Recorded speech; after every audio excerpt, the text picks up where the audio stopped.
আমাদের বেসিক আলোচনার মধ্যে তো কবর, কিয়ামত, হাসর, জান্নাত, জাহান্নাম এগুলো থাকবে, তাই না?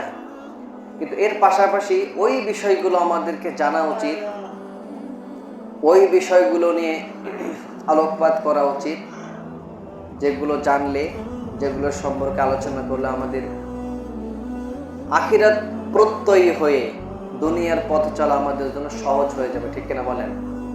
আখিরাতের কি কোনো ফিতনা আছে দুনিয়ায়? যত ফিতনা দুনিয়ার না, দুনিয়ায় চলতে গেলে দেখবেন যত ফিতনা, চুরি, ডাকাতি, মিথ্যা, প্রতারণা, হিংসা, অনেক কিছু। তো এই দুনিয়ায় আপনি কিভাবে ভালো হয়ে চলবেন, দুনিয়ায় কিভাবে ভালো করে চললে কঠিন কিয়ামতের দিন জান্নাত লাভের আশা রাখা যায়, দৃঢ় আশা রাখা যায়, এই পথের দিক নির্দেশনাগুলো নিয়েই আমাদেরকে সব থেকে বেশি আলোচনা করা উচিত। ঠিক কিনা বলেন? আপনি যদি দুনিয়ায় ভালো না থাকেন, দুনিয়ায় আপনি যে পথে চলেন, এই পথ চলাটা যদি আপনার ভালো না হয়, তাহলে আখিরাতের কাজ করে আপনি মজা পাবেন? দুনিয়ায় নামাজ পড়তে আসতে অনেক ফিতনা, তো আসাই তো হবে না। ঠিক কিনা? সকালবেলা যে মুক্ত পড়তে আসবেন, কোরআন যে শিখবেন, তো এখানে আসতেই তো অনেক সমস্যা, অনেক প্রবলেম, তো আসাই তো হবে না। তো যদি নাই আসি, শিখতে পারবো না। এই জন্য এই দুনিয়ার যে সমস্ত সমস্যাগুলো আছে, কি কি সমস্যা থাকতে পারে? হিংসা আছে, অভাব অনটন আছে, দারিদ্রতা আছে, স্বল্প শিক্ষার প্রবণতা আছে, মূর্খতার অভিলাষ আছে। এগুলো আমাদের দুনিয়ায় চলতে অনেক বড় বাধা হয়ে দাঁড়ায়। যে সমস্যাগুলোর সম্মুখীন আমরা সবসময় হয়ে থাকি, সবসময় এগুলোকে ফেস করতে হয়, তার মধ্যে সব থেকে বড় যে সমস্যাটা, সেটা হচ্ছে বেকারত্ব। সেই সমস্যাটা কি? বেকারত্ব, বেকার হওয়া, মানে কোনো কাজকর্ম নেই, নির্দিষ্ট ভাবে যে মানুষ কাজ করে পৃথিবীতে চলবে, উপায়, এরপরে অর্জনের জন্য যে আমাদেরকে লড়তে হবে, এই রাস্তাগুলো আমাদের অনেক বড় বাধা হয়ে দাঁড়িয়ে আছে। এই বেকারত্বের কারণে আমাদের কিন্তু দরিদ্রতার মধ্যে আমরা পড়ি। ঠিক কিনা বলেন? এই জন্য আজকে আমরা এই দরিদ্রতা বা বেকারত্ব নিয়ে কিছু কথা শুনবো ইনশাআল্লাহ। সকলেই পড়েন ইনশাআল্লাহ। বেকারত্ব কাকে বলে? প্রথমে যদি বলা হয় বেকারত্ব কাকে বলে, বেকারত্ব হচ্ছে একজন প্রাপ্তবয়স্ক মানুষ যে সময় সে কর্ম করবে, যে সময় সে উপার্জন করার বয়স, এই সময়টাতে কোন উপার্জন না করা। একজন মানুষের 25 থেকে 26 বছর হয়ে গেছে, তাকে তো কর্ম করতে হবে, তাই না? সে কি সারা জীবন কি বসে বসে খাবে? গ্রামে তো আমরা একটা কথা বলি যে বসে বসে খেলে নাকি রাজার হালও কুলায় না। ঠিক না? এজন্য কর্ম করতে হয়, উপার্জন করতে হয়। এই উপার্জন করার যখন রাস্তা না থাকে, আয় করার যখন রাস্তা না থাকে, যখন বদ্ধ ঘরের মধ্যে আমরা বন্দী হয়ে থাকি, এটাকে বলা হয় বেকারত্ব। এটাকে কি বলা হয়? বেকারত্ব। বেকারত্বের সমস্যাটা বাংলাদেশে সব থেকে বেশি। কেন? এর কারণটা কি? প্রথমেই যদি আমরা এর কারণ তালাশ করতে যাই, হোয়াট ইজ রিজন, যদি আমরা এর কারণটা তালাশ করতে যাই, প্রথমে আমরা পাবো যে ছোট্টবেলা থেকে আমাদেরকে একটা শিক্ষা দেয়া হয়, পারিবারিক ভাবেও দেওয়া হয়, প্রাতিষ্ঠানিক ভাবেও দেওয়া হয়। কিভাবে? যে খুব ভালো করে পড়াশোনা করতে হবে, খুব ভালো করে পড়াশোনা করতে হবে, পড়াশোনা করে নিবন্ধন দিতে হবে, নিবন্ধনে শেষ স্টেপ পর্যন্ত যেতে হবে, গিয়ে চাকরি কনফার্ম করতে হবে। যদি কেউ করে তাহলে সেই সফল, এছাড়া অন্য কোনো ব্যক্তি সফল না। এই টেন্ডেন্সি যখন আমাদের ভিতরে এসেছে, তখন থেকেই আমরা শুধু আমাদের দৃঢ় একটা প্রত্যয় থাকে যে আমরা চাকরি করব, হয়তোবা স্কুলে, নয়তোবা ব্যাংকে, নয়তোবা বিসিএস ক্যাডার হয়ে উচ্চ কোনো পর্যায়ে গিয়ে আমরা চাকরি করব, এস্টাবলিশ হয়ে জীবন পরিচালনা করব। এই আশায় যখন আমরা থাকি, থাকতে থাকতে আমাদের বয়সটা হয়ে যায় একদম 25 থেকে প্রায় 30 বছরের মতো। 30 বছর হওয়ার পরে আরো কিছুদিন ট্রাই করার পরে যখন চাকরি হয় না, তখন আমরা হাই কোম্পানির ম্যানেজার হয়ে যাই, কি হয়ে যায়, মানে আমরা কোনো পথ খুঁজে পাই না। আপনাকে যে দাঁড়াতে হবে, আপনাকে যে প্রতিষ্ঠিত হতে হবে, আপনাকে যে ইনকাম করতে হবে, এই টেন্ডেন্সি আমাদের ভেতরে আর থাকে না। অনেক বড় আশা ছিল ছোটবেলা থেকে চাকরি করব, কিন্তু চাকরিতে হলো না। আমরা মনে করি জীবনটা শেষ। আমরা কি মনে করি? জীবনটা শেষ। তো এই চিন্তাগুলো আমাদেরকে এস্টাবলিশ হওয়া থেকে অনেক দূরে রেখেছে। কিভাবে? আমরা এই চিন্তা থেকে একটু দূরে, বা এই চিন্তার পাশাপাশি যদি অন্য একটা চিন্তা করি, কিভাবে? ছোট্টবেলা থেকে যদি আমরা ব্যবসা করার চিন্তা ভাবনা করি, কি করি? ব্যবসা করার যদি চিন্তা ভাবনা করি, তাহলে দেখবেন আপনি যদি ইন্টারের পরবর্তী সময় থেকে, ইন্টার থেকে অথবা অনার্স লেভেল থেকে আপনি যদি পড়ালেখার পাশাপাশি কিছু একটা করেন, হয়তোবা প্রাইভেট পড়ান, নয়তোবা বিভিন্ন ব্যবসায় অল্প করে কিছু করে শেয়ার করেন, পুকুরে বা যদি মাছ ছেড়ে দেন, ছোট্ট একটা যদি খামার গড়ে তোলেন, তাহলে আপনার পড়ালেখা শেষ হতে হতে কমপক্ষেও 50,000 টাকা থাকবে ইনশাল্লাহ। কয় হাজার? আচ্ছা, 50,000 টাকা যদি আপনার থাকে পড়ালেখা শেষ করার পরেও, আরো অনেক থাকবে, কিন্তু 50,000 টাকা খুব বেশি না, খুব বেশি 50,000 ধরলাম, একদম লো লেভেলে ধরলাম। তো 50,000 টাকাও যদি কোনো ব্যক্তির থাকে, সে কমপক্ষে একটা লেভেলের ব্যবসা করতে পারবে। এই ব্যবসাটা কি হতে পারে? সে তার খামারকে বড় করতে পারে, সে হয়তো আরো একটু বড় পুকুর নিয়ে মাছ ছেড়ে দিতে পারে, নয়তো বা রাস্তার পাশেই কাঁচামালের ব্যবসা করতে পারে। যে কোনো একটা ব্যবসা সে করতে পারবে। ব্যবসা করতে গেলে প্রথমে তো পুঁজির দরকার, তাই না? কিসের দরকার? পুঁজির দরকার। এই পুঁজি করতে গেলে আপনাকে কিছুদিন ট্রাই করতে হবে, কষ্ট করতে হবে। এই কষ্ট যদি আপনি স্টুডেন্ট লাইফে করেন, তাহলে আপনার পড়ালেখা শেষ হতে হতে কি হবে? নির্দিষ্ট একটা অ্যামাউন্ট থাকবে। এই অ্যামাউন্টের জের ধরে আপনি অনেক বড় ব্যবসা করতে পারবেন। পৃথিবীতে যারা বড় বড় কোটিপতির আমরা নাম জানি, সকলেই কিন্তু ব্যবসায়ী। সকলেই কি? বিশ্ববিখ্যাত যারা সব থেকে টাকাওয়ালা, সব থেকে যে 1 নম্বর ধনী, 1, 2, 3, 10 নম্বর পর্যন্ত যারা আছে, প্রত্যেক জনকে আপনি পাবেন তারা ব্যবসায়ী। তারা কি? ব্যবসার মধ্যে সব থেকে আছে বরকত। আল্লাহ রাসূল সাল্লাল্লাহু আলাইহি সাল্লাম নিজেই ব্যবসা করেছিলেন, কাপড়ের ব্যবসা। কিসের ব্যবসা করেছিলেন? কাপড়ের ব্যবসা। যে কোনো ব্যবসায় আপনি করেন না কেন, ব্যবসাতে লজ্জা নেই। আপনি যদি বসে থাকেন, এটাই সব থেকে বড় লজ্জার বিষয়। ছোট ভাই ইনকাম করে আপনাকে খাওয়াচ্ছে, আপনি অনেক বড়, আপনার বয়স হয়ে গিয়েছে প্রায় 25 থেকে 30 বছর, ছোট্ট ভাই ইনকাম করে আপনাকে টাকা দেয় মাসে 500 করে। আপনার একটু লজ্জা লাগে না? তার থেকে আপনি যদি একটা ইনকাম করেন, একটা ব্যবসা ধরেন, ধীরে ধীরে ব্যবসা বড় করতে করতে আপনার এমন কয়েকটা ক্ষেত খামার থাকবে, সেখান থেকে প্রায় প্রতি মাসে নিম্নে লাভ আসবে প্রায় 50,000 টাকা। এমন 3 মাস আয় হলে 1.5 লক্ষ টাকা আসবে। এই 1.5 লক্ষ টাকা দিয়ে আপনি অন্য একটা ব্যবসা ধরতে পারবেন। এভাবে হতে হতে দেখবেন আপনি একদিন অনেক বড় ব্যবসায়ী হয়ে গিয়েছেন। তো বিশ্বের যারা সব থেকে ধনী, 1 থেকে 10 নম্বরে যারা আছে, সবাই ব্যবসায়ী। কোনো চাকরিজীবীকে আপনি পাবেন না। কোনো চাকরিজীবীকে পাবেন? পাবেন না। তো আমরা বসে থাকি, কি করি? বসে থাকি। আল্লাহ রাব্বুল আলামিন কি বলেছেন? ফাইদা কুদিয়াতিস সালাতু ফান্তাশিরু ফিল আরদ। তোমরা নামাজ শেষ করার পরে, ইবাদত বন্দেগী শেষ করার পরে জমিনে ছড়িয়ে পড়ো। এই জমিনে ছড়িয়ে পড়ার ব্যাখ্যা কি? টিচার স্কুলে চলে যাবে, মেম্বার প্রতিটা লোকের দ্বারে দ্বারে চলে যাবে, চেয়ারম্যান সাহেব ইউনিয়ন পরিষদে চলে যাবেন, এরপরে এমপি পার্লামেন্টে চলে যাবে, প্রত্যেকটা ব্যক্তি নিজ নিজ কর্মস্থলে চলে যাবে। যারা বেকার তারা ব্যবসায় চলে যাবে। বসে থাকার কথা বলা হয় না এখানে। ফান্তাশিরু ফিল আরদ, জমিনে তোমরা ছড়িয়ে পড়ো। যে কাজ আছে পৃথিবীতে, যে কাজ আছে আপনি করবেন, কোনো লজ্জা নেই। পৃথিবীতে সব থেকে, যদি আমরা ধনী রাষ্ট্রের নাম বলি, সব থেকে ধনী দেশের কথা যদি আমরা হিসাব করি, গুগলে যদি সার্চ করি, আমরা পাই লুক্সেমবার্গ। এই দেশটা টাকার দিক থেকে সব থেকে উচ্চ পর্যায়ে আছে। এই দেশটা আজ থেকে 20-30 বছর আগেও স্বাভাবিক অবস্থায় ছিল। তাদের কৃষি জমি ছিল ব্যাপক। তারা বুদ্ধি, পরিকল্পনা, নির্দিষ্ট স্থির চিন্তা করে দেখলো যে আমাদের এই জমিগুলোকে যদি আমরা কাজে লাগাতে পারি, তাহলে আমাদের ভাগ্য পরিবর্তনের জন্য অনেক বড় সহায়তা করবে। তো তারা তাদের কৃষি জমিগুলোকে কাজে লাগাতে শুরু করলো। তাদের যেই লোক আছে আল্লাহ রাব্বুল আলামিন কিন্তু প্রত্যেকটা ব্যক্তিকে নির্দিষ্ট প্রতিভা দিয়ে তৈরি করেছেন। যে ব্যক্তিটা কালো, ওরও একটা গুণ আছে। যে ব্যক্তিটা খাটো, যাকে আমরা বোকা বলি, পাগল বলি, গর্ধব বলি, গাধা বলি, ওই ব্যক্তিরও দেখবেন কোনো না কোনো সাইডে একটা দক্ষতা আছে। এবং আল্লাহ রাব্বুল আলামিন প্রত্যেকটা ব্যক্তিকেই কোনো না কোনো সাইডে ভালো কিছু গুণ দান করেছেন। তো যার যেই গুণ তারা সেই গুণে লাগাই দিছে।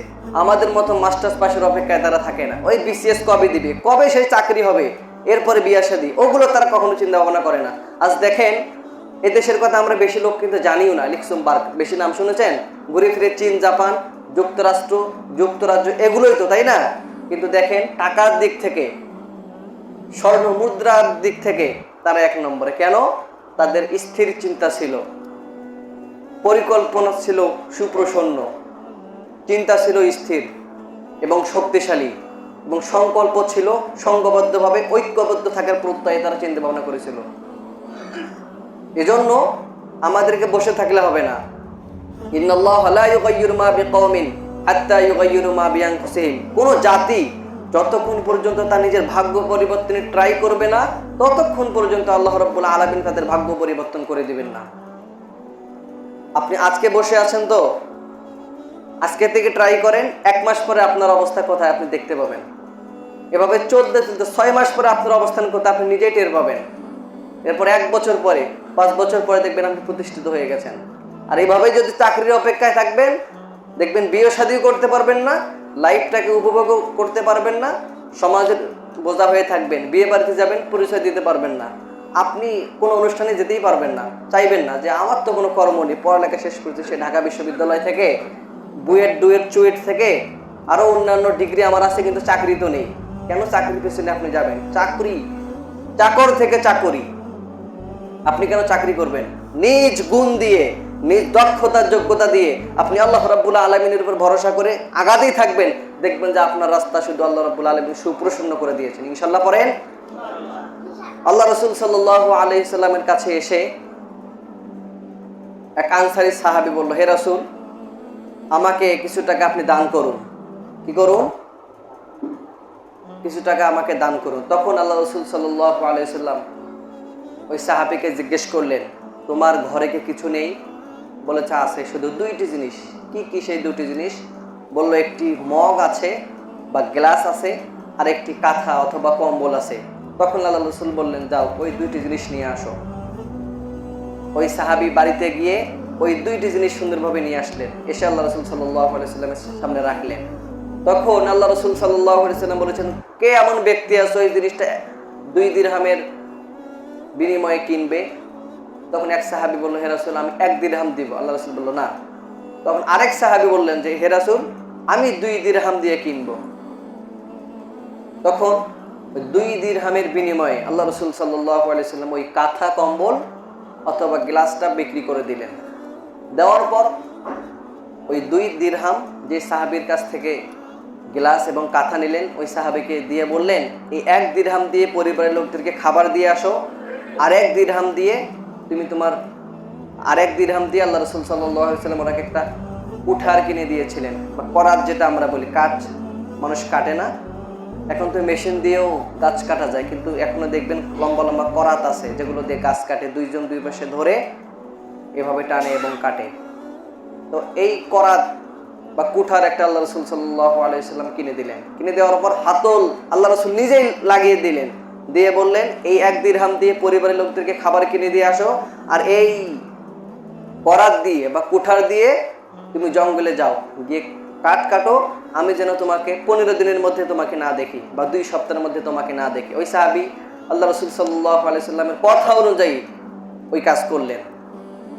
করার পর ওই সাহাবী বনে গেল, আল্লাহ রাব্বুল আলামিনের উপর ভরসা করে ব্যবসা শুরু করে দিলেন, কাঠ কাটতে শুরু করে দিলেন। এরপর 15 দিন পর আল্লাহ রাসূল সাল্লাল্লাহু আলাইহি সাল্লামের কাছে আসলেন, এসে বললেন, হে রাসূল, আপনি ওই দিন যে আমার 2টি জিনিস বিক্রির মাধ্যমে আমাকে 2 দিরহাম দিয়ে, 1 দিরহাম দিয়ে আমাকে খাদ্য দিতে বললেন বাড়িতে, আর 1 দিরহাম দিয়ে আমাকে কুঠার কিনে দিলেন, সেই কুঠার দিয়ে কাজ করে আজ আমি 15 দিনেই 10 দিরহামের মালিক। সুবহানাল্লাহ পড়েন। তাহলে দেখেন, 10 দিরহাম, সে যদি ওই 10 দিরহামের মধ্যে 5 দিরহাম রেখে দেয়, আর 5 দিরহাম দিয়ে আরো কিছু কাঠ কেনে, সেটা সেটা যদি আবার ব্যবসায় লাগায়, এভাবে হতে হতে হতে হতে সে একদিন অনেক বড় পর্যায়ে চলে যাবে না? কিন্তু সে যদি এভাবে ভিক্ষায় করে বেড়াতো, মানুষের কাছে চেয়ে চেটেপুটে খেয়ে বেড়াতো, তাহলে কি সে এই 10 দিরহামের মালিক হতে পারতো? পারতো না। এই হাদিসটি তিরমিজি শরীফে এসেছে, আবু দাউদ শরীফে এসেছে হাদিসটি। এজন্য আল্লাহ রাসূল সাল্লাল্লাহু আলাইহি সাল্লাম নিজেও যেহেতু ব্যবসা করতেন, মানুষকে সাজেস্ট করতেন ব্যবসার। আমরাও মানুষকে ব্যবসা সাজেস্ট করি। পৃথিবীতে যত বড় বড় টাকাওয়ালা, বেশিরভাগই দেখবেন 99%ই আপনি পাবেন যে তারা বড় বড় ব্যবসায়ী। ব্যবসার মাধ্যমে আজ তারা অনেক বড় পর্যায়ে চলে গিয়েছেন। চাকরির টাকা পয়সা তো নির্দিষ্ট অ্যামাউন্টের, এগুলো দেখবেন আপনাকে যদি প্রতি মাসে 50,000 করে দেওয়া হয়, দেখবেন ওইদিকে 60,000 খরচ হয়ে আসে। 1 লাখ যদি দেওয়া হয়, ওইদিকে দেখবেন যে 1,10,000 হয়ে আসে। এমন হয় কি হয় না? তো নির্দিষ্ট টাকা পয়সার আয় একটু কমই হয়ে থাকে। আর ব্যবসা যদি আপনি করেন, দেখবেন খায়ের এবং বরকত আল্লাহ রাব্বুল আলামিন সেখানে দিয়েছেন। ওয়া হাল্লাল্লাহুল বাইআ ওয়া হাররামার রিবা। আল্লাহ রাব্বুল আলামিন ব্যবসাকে হালাল করে দিয়েছেন এবং এই সুদকে করেছেন হারাম। কষ্ট করতে হবে, প্রচুর কষ্ট করতে হবে। থেমে থাকার জন্য এই জীবনটা না। পুরুষের জীবন তো স্ট্রাগলেবল, পুরুষের জীবনটা সংগ্রাম মুখর।